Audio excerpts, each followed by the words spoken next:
Holy crap, this is just blowing my mind. Look at this. Look at that cute Elsa. This is so awesome. Hi Amy. Hi Brianna. Hi Xavier. But yeah, we're gonna head to the South Building because I have Lights concert today. And sorry, probably not even on. Yes, that's okay. Nailed it. Yeah. Sure, I'm gonna see my bay today. I'm gonna see my bay, and then I'm gonna see my Tumblr bays here. So exciting! Oh my God, we're here at Lights Fan Expo, and Bay's over there. Oh my God. Hey! Woo! I love her. I'm so excited. Look at these people. Oh my gosh. I'm speechless at how. Hey guys. I'm so excited. They're my new friends.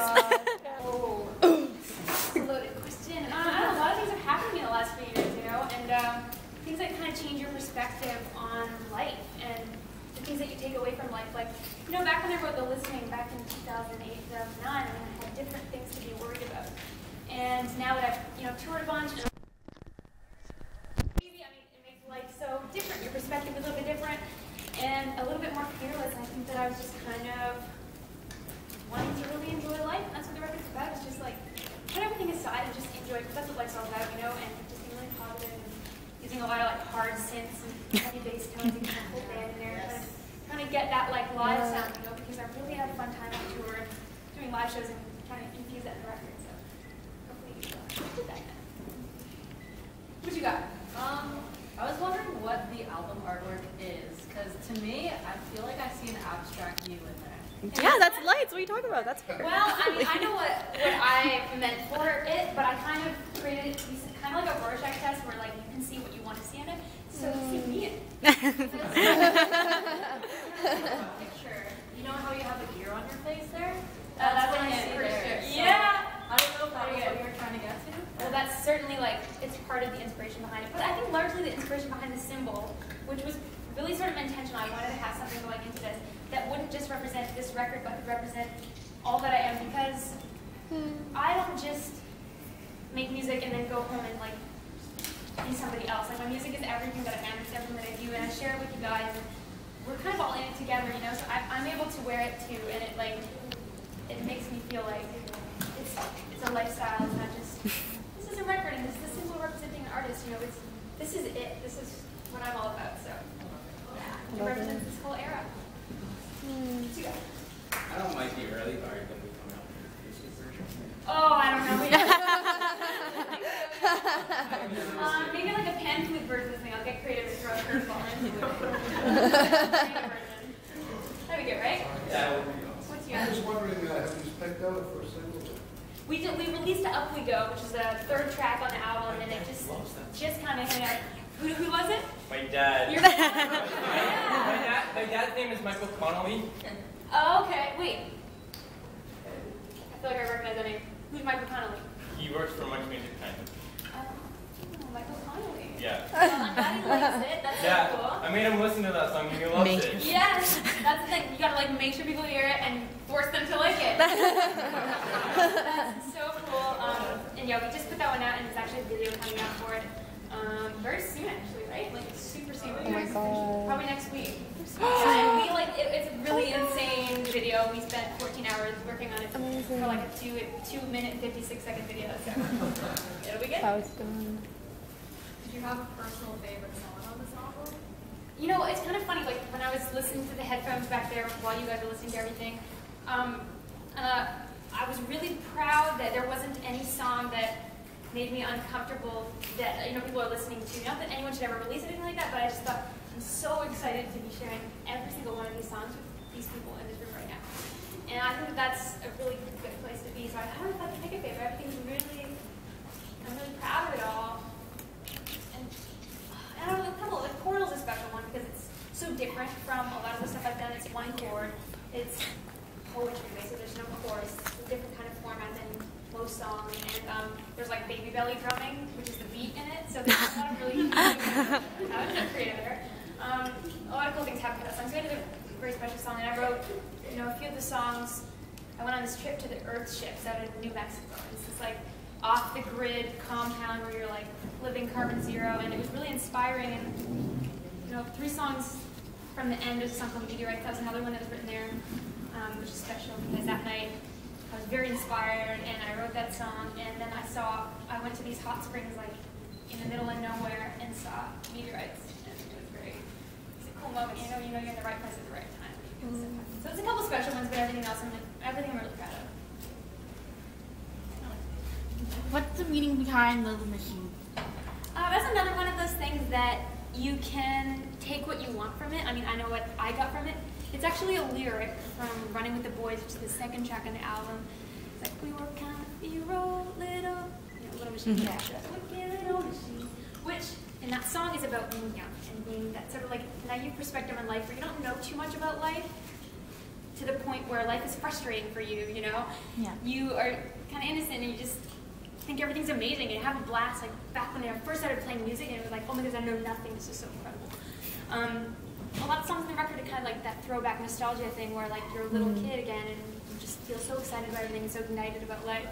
So that's one perspective on Little Machines, and another perspective is that we use a lot of synths, a lot of random synths on this record. Like not only do we go back to a lot of analog synths, like 90% of the synths on the record are hard synths, and we do a lot of soft synths, so you're talking about analog synths from like Moogs and Prophets and Juno. But we had all these little cool like apps and little like an omnichord on muscle memory, and then there's a little synth called Little Bits, which is like these little circuits that you connect, and it creates noises, random sounds, and things like that inspired a lot of the sounds in the record too. So a couple things you can take away from Little Machines, but that's some of it. Thank you.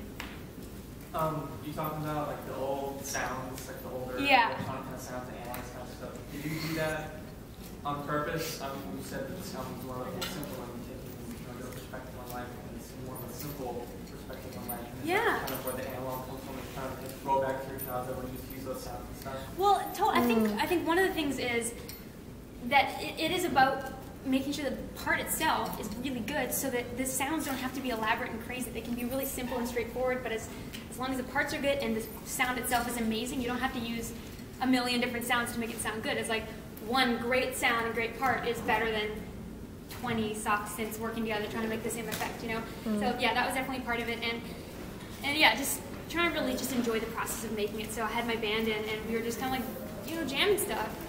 Working on sounds was really natural. It was like rehearsal, you know, building together, and it was really nice. Yeah. Was there anybody else that helped you work on it? Like I know last time you had Holy Act and other people helped you and stuff. Was there any people other than your band who helped you with this one? Yeah, well, the producer of the record's named Drew Pearson, and it's the first time I actually worked with him, and I kind of decided that he would be a great guy to work with because the first song I wrote for the record was Speeding, which is 5 songs in? 6 songs? I think it was 6 songs in. Can't remember what track was there. And I was going to, I was writing with all these different people and nothing was gelling, you know, and he was this new guy that I hadn't worked with before. And I was in LA and I was in my rental car, cruising around. I was like, okay, I'm going to nail this session, it's going to be great. And I got a speeding ticket. And I was listening to Calm Truth at the time, which is like heavy beats and lush synths, and I was like really stoked, and then I got a ticket. So I thought, okay, I'm writing a song called Speeding today, and that was the first song that was written for Little Machines, and ended up producing the album with him and writing 4 or 5 songs from the album with him.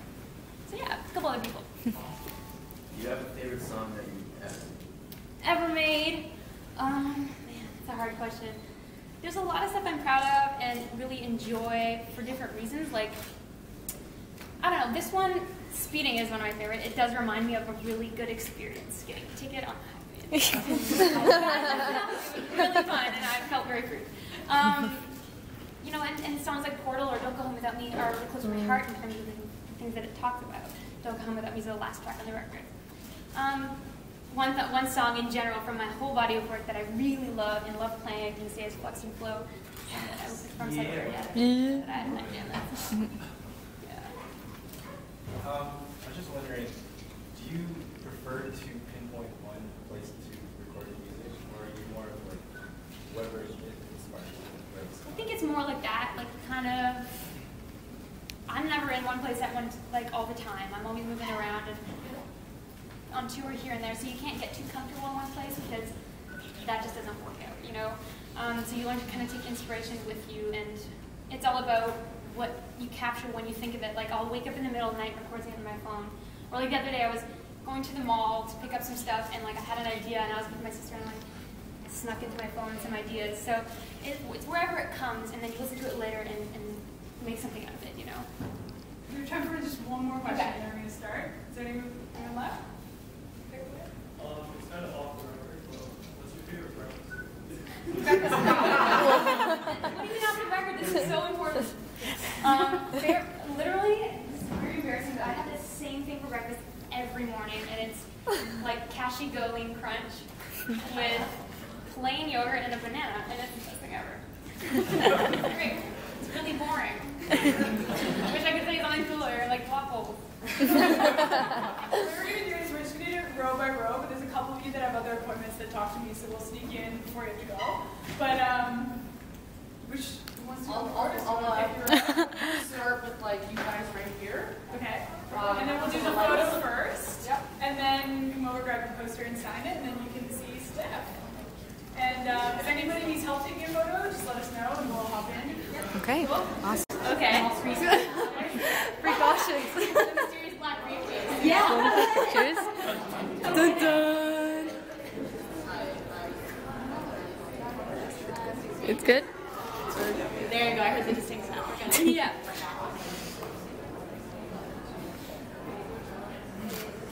Perfect. Thank you. Okay, now, what do you got in there? The pièce de résistance. Yep. So I did this painting for you, and I also made a coffee for you to keep. Amazing. Oh, that's awesome. Wow. And then here's a coffee. Really beautiful. You're amazing. Thank you. So good. And so I was wondering if you could sign it for me. Yeah. Somewhere with a hand. Absolutely. I don't want to mark it. Okay, I got a marker, but where do you want me to sign it? It's really nice. We have the cog and everything. So good. Like right here? Or Yeah. okay. Diagonal. Okay. Should I do start to step?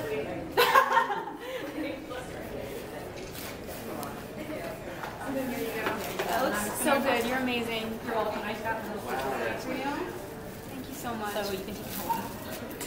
I'll give you a big hug for this. That's so good. So good. Thank you. I love it. You're more than worth it. So You're such a talent. oh, thank Really? you. This is going to be hilarious. Oh, it's so good. Well, you can have one of my paintings too.